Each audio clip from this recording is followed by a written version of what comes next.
Good job. Oh, yeah. Thank you. Thank you. Well done, Cody. Yeah, there we go. We're here with Nick and Shaq. Nick, he was a student at Marshfield High School, and then Shaq was his teacher. So I think it's going to be a really cool episode today. Nick, how you doing? I'm doing amazing. Yeah. How are you? I'm good. Shaq, how you doing? Oh, it's great to be here. Stoked to see one of my best students Yeah. ever with one of my best students ever. So let's go.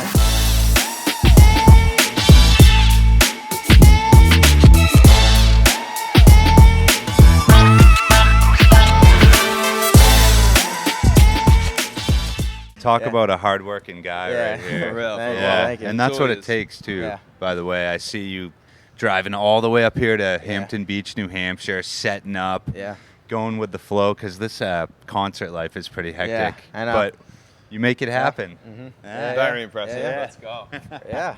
Let's start with you. How's touring been? I mean, you've been nonstop. I know you guys, you started a while ago, and some band members didn't really want to tour, some did, but you and Jackson kind of stuck it out and really wanted to tour, and you guys have been nonstop. How's that been?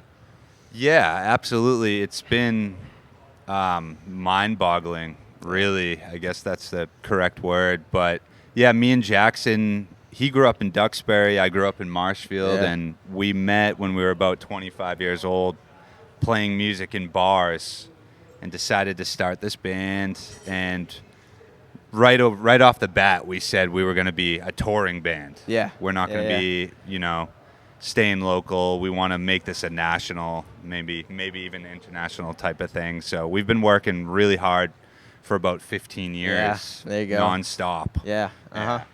Yeah. Shaq, you had Nick as a student. How was he as a student? I had him as a student. I coached him in football. And one of the memories I always remember is that at the end of freshman football season, I gave Nick the Sean Morey Award. Now, the Sean Morey Award. Sean Morey I graduated with Sean, and he went on to play over a decade in the NFL, right? And was absolutely an incredible special teams player. Played in 2 Super Bowls.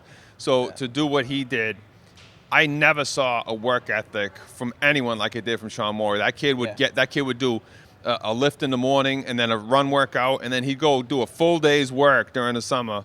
And then in the evening, he would do another lift and another run workout. That's wild. And then get up and do it again, right? No wonder he made it to the NFL. But that's the thing, right? Yeah. And that award was meant to go to someone who had a just singular work ethic and drive, and that was you. Yeah. You never took a sprint off. You never took a blocking drill off. It was always you. And what was beautiful to me to see this today is like that work ethic and drive took Sean to the NFL.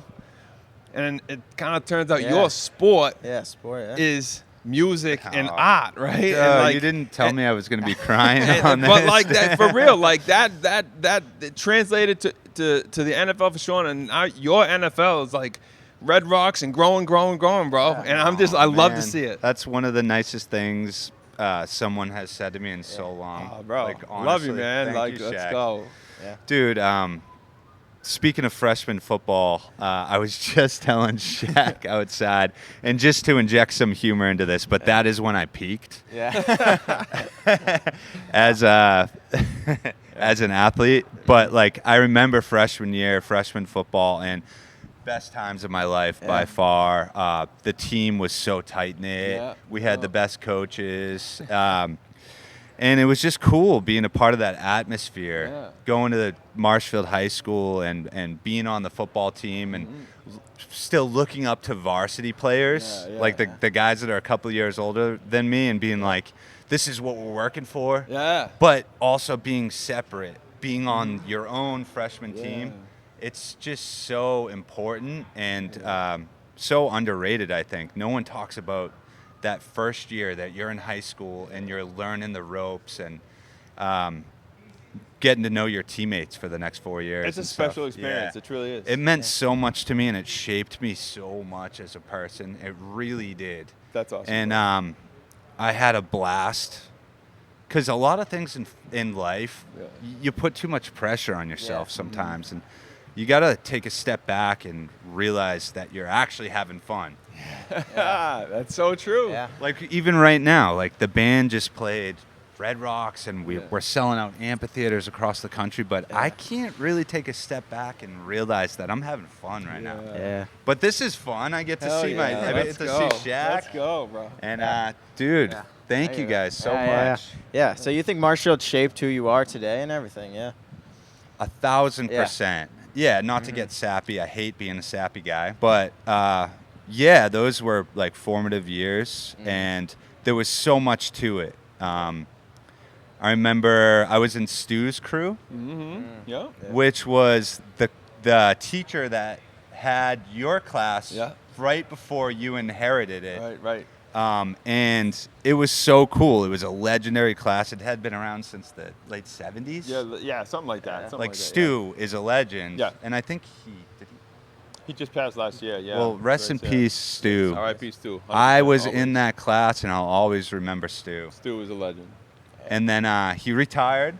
I was a sophomore, and you took over. Yeah. And it got me started on video editing. Yeah. And if you want to call it filmmaking, it was kind of just goofy stuff for me. But that whole world of bringing art into video making, it really shaped me. Yeah. And I still do a lot of that for the band, or I try to be involved as much as possible. We have a full-time social media marketing video editing guy, and he's way better than I ever was. But it's so cool to be around the creative process still. And I'm just so lucky that I get to play my drums, but also there's a whole aspect of the band of doing what your class taught. Oh, that's awesome, bro. Just coming up with skits, coming up with music videos, trying to push that social media nowadays, which is like Instagram Reels, TikToks. Everything you taught me led me to this type of creative process. It's beautiful to see a creative process take shape, and sometimes an early seed of it is a goofy video, right? An Alaskan training video and a battle zone. Nobody watch that, please. But at the same time, you guys would go out and bang out some of these really hilarious videos and bring so much joy to people. And it just reminds me of I forget what the exact quote is from somebody about I'm an artist. You give me a tube, I'll get something out of it, right? Creative people will go and bang out creative things and make art, whether it's something goofy like that. But you brought so much joy to MHS and so many laughs to people, and it's the same vibe that you guys bring. It's the music is pure sunshine. You know what I mean? You bring so much joy to people today, man. It's awesome. Thank you, Shaq. I do feel that way. I feel like we still try to make goofy videos in this band. Because you wanna be yourself. I think that if you're making content, just being true to yourself has a lot to do with people relating to what you're putting out. So even a song, if you're writing a song, people will relate to those lyrics if it's coming from the heart. Absolutely. So absolutely. Being goofy pays off. Let's go. So were you doing music in high school, or did you kind of start after high school? I love that question. I started playing drums when I was 7. Jeez. So my dad, I heard Green Day Dookie, and it's everyone knows Green Day, but that's when it came out, when I was 7 years old, and I was like, what is this? Yeah. I was a little kid. I'm like, this is punk rock. It's not really punk rock, but it's fast and it's heavy, and I was playing drums on pillows, and my dad's like, I'll buy you a snare drum, and if you stick with it, then I'll get you the rest of the drum kit. So I did. I was obsessed. I've been obsessed with drums since I was 7 years old, and I had bands in middle school. I had a band called Famous Last Words, and we went and recorded three albums with Chris Kerrigan. Yeah. My Marshfield buddy, Chris Kerrigan. Yeah, so we had 3 albums in middle school. Nice. Yeah, they weren't amazing, but they were out there. I've been doing this a long time. Yeah. Yeah. Yeah. That's my favorite part of that story is just that you started with the snare drum, and he's like, you only get that to start. That shows like perseverance right there, because it's tough to just rock the snare drum and just like play the snare drum enough to go earn the rest of the kit. That's sick. He actually had like a big metal bucket hanging on the garage outside. Yeah. And I went and stole it off the side of the house and made it my kick drum. Oh, that's savage. So I had a snare drum that he got me, and then I had a bucket. There you go. Let's There go. you go, yeah. Yeah, so then you met Jackson. You were playing at a bar, and you met Jackson? Yeah, so, dude, there's so much I could tell, but I'll sum it up real quick. But I actually, don't be ashamed of me, but I dropped out of college. I dropped out of UMass Boston. Different paths, bro. Yeah. Like, worked out pretty well. I was in my 5th year of college. I couldn't concentrate. I just couldn't do it. I'm not very studious. I was never that great at homework. If I get any homework, I'm like, I'm not doing it. But no, I moved down to Nashville, Tennessee to play drums. I was there for 3 years. It didn't work out. I moved home, and I randomly met Jackson at a bar. Really? That's crazy. And I thought I was done with music because I had moved home from Nashville, and that's Music City. Yeah. So you thought you were done? I thought I was done. I was playing in the Aldous Collins band. Yes, yeah, I remember that. And we were playing every Wednesday night at the British Beer Company in Pembroke. Yeah. And I thought I was, going to do the bar band thing. And then work construction for the rest of my life. Yeah. So, I wasn't going all out on music anymore. Yeah. I was having fun with it still. But Jackson had opened one of those nights, Wednesday night. He came in with his guitar and sang, and then my band came on. But I remember being in the crowd and being like, this kid can sing. Yeah. His voice, Whoa. Real. And after my show, I didn't know him well at all. I went up to him, I said, dude, you can sing. Like, would you want to record a few songs for fun on the side? Me on drums, you on vocals. We'll write our own songs. And, I think a few weeks later, we went into a garage, wrote some songs, and it hasn't stopped. That's sick. Yeah. Now, how did you arrive at the reggae vibe, that sound, man? What was it that got you guys there? A lot of people ask us that everywhere we go. They're like, "Why are Massachusetts guys reggae?" But I remember my dad bringing home a Sublime CD, and we didn't turn it off for probably 2 years straight. Yeah. I think the Sublime self-titled album is one of the best albums of all time. Absolutely. And it's a huge influence on me. And then 311. Yeah, absolutely. They're kind of reggae. Yeah, but Yeah. skewer in there, It's a little heavier. Yeah. Distorted guitars, but they're kind of reggae. So I had Sublime, 311, and then OAR. Yes, absolutely. They came around when I was in high school, and Dispatch. And they're like acoustic, but they're still kind of reggae maybe.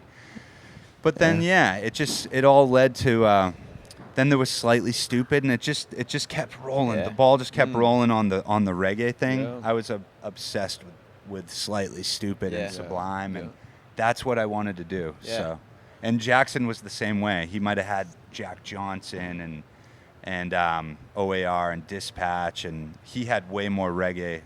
Peter Tosh, Bob Marley. Yeah. But those two worlds combined. That's beautiful. Yeah. Love it. Yeah.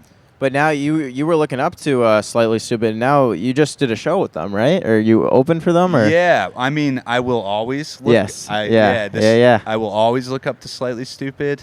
They paved the way for what we're doing. Yes. Yeah. Along with Sublime and a few other bands. But we're on the whole entire summer tour with them. Yeah. So did you ever think you'd be touring with them? I mean, you looked up to them, and now you're touring with them. Yeah. I mean, I don't know. Back in the day when we first started the band, I didn't know what was going to happen. Yeah. But no, we've played so many shows with them throughout our 15-year career now.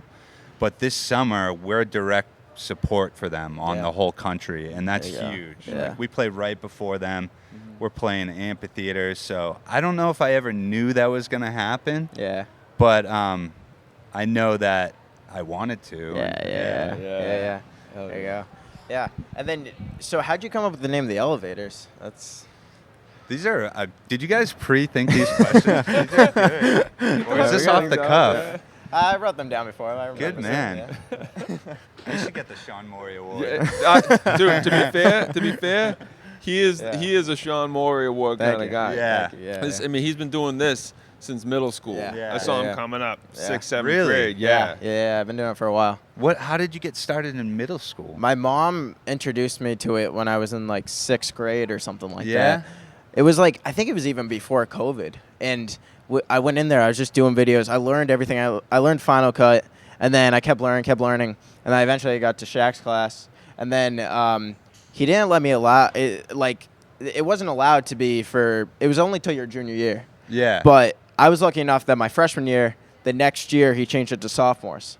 So then now I'm taking it for 3 years. Oh. I took video 1, video 2, and then next year I'll be taking video 2 and advanced filmmaking. Wow. So, And that's So the good. new class. Yes. That's the new one. Yeah. Advanced filmmaking. Yeah. And you It's couldn't gonna be have fun. that when I was there? Sorry, bro. a few years too late. Yeah.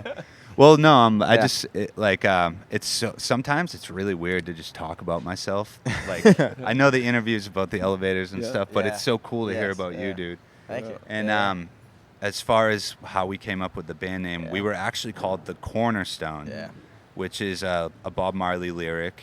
Mm-hmm. And some band from Austria hit us up. They emailed us, said, you better get rid of that band name because that's our band name. Really? Yeah, they were all over Jeez. Spotify and everything. So people were looking for us, and they'd find them. Yeah. And it just didn't work out. So we had to pick a new band name like quick. Really? Yeah, and so we spelled Elevators wrong on purpose. Yeah. So that we would never run into Yeah. that issue Yeah, ever yeah. again. Yeah.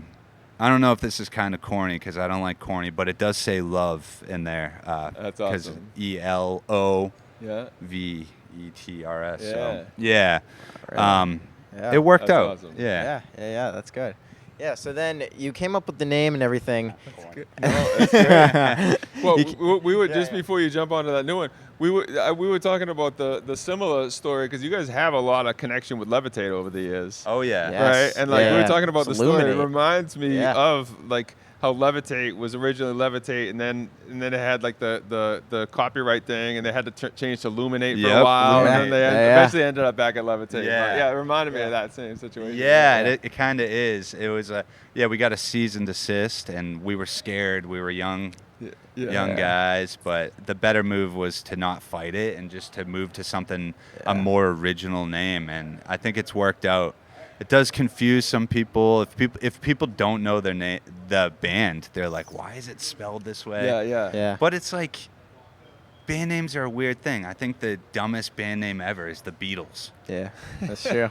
That's true. That works out though. But it works, Yeah, right? yeah. So it's like, if a band name can grow on the band, I Yeah. feel like. Yeah. Let me Yeah. check with these guys real quick. Yeah. We got sound check going on Sound over check, here, getting so ready. I'm just checking in with the crew. Yeah. They might yell at me later on. So you changed the name and everything, and then after that, did you start finding new band members because you were just the Elevators, you and Jackson, or did you already have the members before then? We've gone through a few different band members, Yeah. but in the beginning, like the first lineup, it was me, Jackson, and then we brought in Johnny Blaze from Plymouth, and then we brought in our bass player Mark King from Pembroke, Yeah. and then we had we had a bunch of guys. Derek Cabral still with us. He came in next, and then we had Miles Sweeney.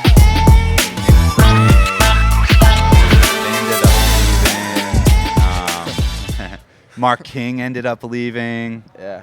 Didn't they want to do like a venue or something, or like one of them was working at a venue? I think the Pembroke guy. I don't know. I read that somewhere. Yeah, Like, Mark actually just wanted to do his own thing. Yeah. Which is totally Yeah. respectable. Yeah. He is an artist in his own right, and I don't think the Elevators were his thing. Yeah. And he didn't want to make that commitment because he had so much more to do on his own. And plus, you guys wanted to tour, right? You guys Yeah. wanted to tour. Say yes to every Yeah. single show. Yeah, I mean, being in a band's not easy. Some people don't want to tour. Some people want to have some money in their pocket. And trust me, I haven't had a dime in my pocket for 15 years, but I'm doing what I love. So there's a balance. So being in a band, and a successful band, takes a lot of sacrifice. Yeah. And some people don't want to make that big of a sacrifice. They want to lead more of a normal life. So that happened. Or maybe they have more different artistic visions going on. Yeah. So, yeah, I mean, there's reasons for everybody, but there's never any bad blood with any of our ex-band members. I love them all. That's awesome. Yeah. No, that's awesome. Yeah. What do you? It's interesting because you guys all do come from the core members of the band do come from the same area. Yep. And you guys have toured the world. Yeah. And yet home is a really important part of your identity and who you guys are, right? Totally. Like what is it about this area that keeps you guys grounded? Like a song like Boston is beautiful. It's like a love letter to your home area. You know what I mean? Yeah. Like that. Like and coming back to play even like a small venue, like you guys have been known to play Levitate Backyard, right? Like playing Red Rocks and still like a backyard kind of thing. Like what is it about like those kind of venues and being so grounded in home that's such a through line with the band?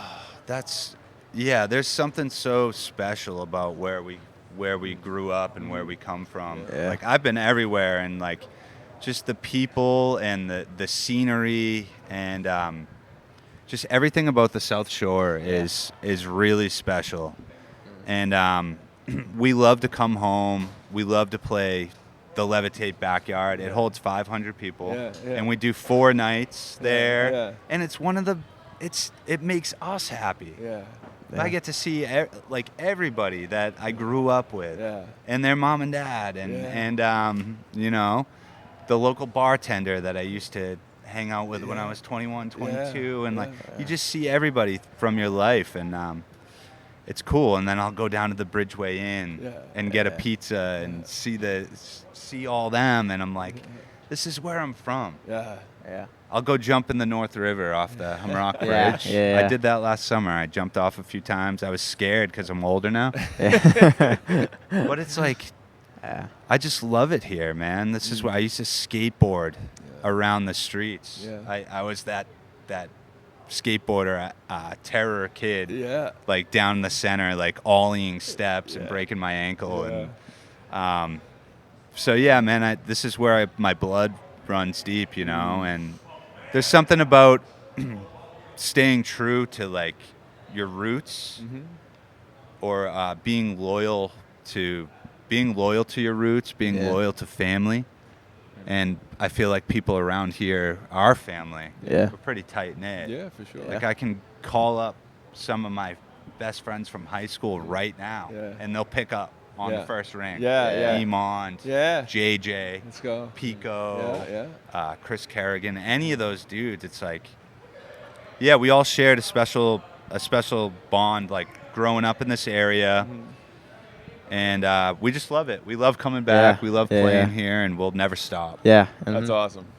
I hope that answered that. I kind of rambled. Absolutely. No, it's great. Yeah, it's great. Yeah. Beautiful. So obviously Red Rocks, that's got to be one of your favorite venues, right? To play in. Yeah, I mean Red Rocks is just 4 times, right? Yeah, so we opened up for 3 bands, and we were like the opening band. And then the 4th time here, we finally headlined, and it's just a magical spot. So one of the coolest venues ever. The natural rock formations that go up on each side. I'm like, incredible. How is this even a thing on Earth? Right. It's so incredible. So it feels really special to play there every time. It doesn't get any less special. Each time you go there. So that's definitely my favorite venue in the world. What about other than that? Because that one's insane. What's your second favorite? That's tough. There's so many. I love playing down in St. Petersburg, Florida. There's a venue called Janus Live that is really unique, really special. Outdoor venue in St. Pete. There's this venue is cool. Yeah. We're at the Casino Ballroom in Hampton Hampton Beach, Beach. New Hampton Hampshire. Beach, yeah. And it shows some of the shows around here. Yeah. Like Duke Ellington played here in 1936. Wow. And then Louis Armstrong, Armstrong played in yeah. 41.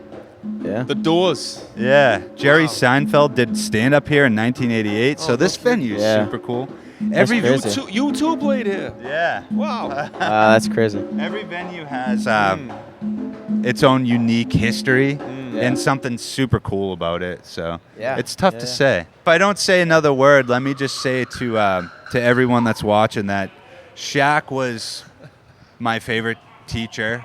I can say that I appreciate you, with bro. all confidence. I say it truly, like Yeah. you were one of my all-time favorite Aw, students. dude. Yeah. Like just Bro- I just felt like a connection even from like freshman year, freshman football. Like Thank you, my Shaq. guy, Thank you, and man. no, I appreciate. So to hear that from you is it means a lot, bro. Oh, man. Truly. I'm just happy to see you. I haven't seen you in years. Many years, Yeah. so it's great. Yeah. I'm so excited. And, dude, I'm so proud of you.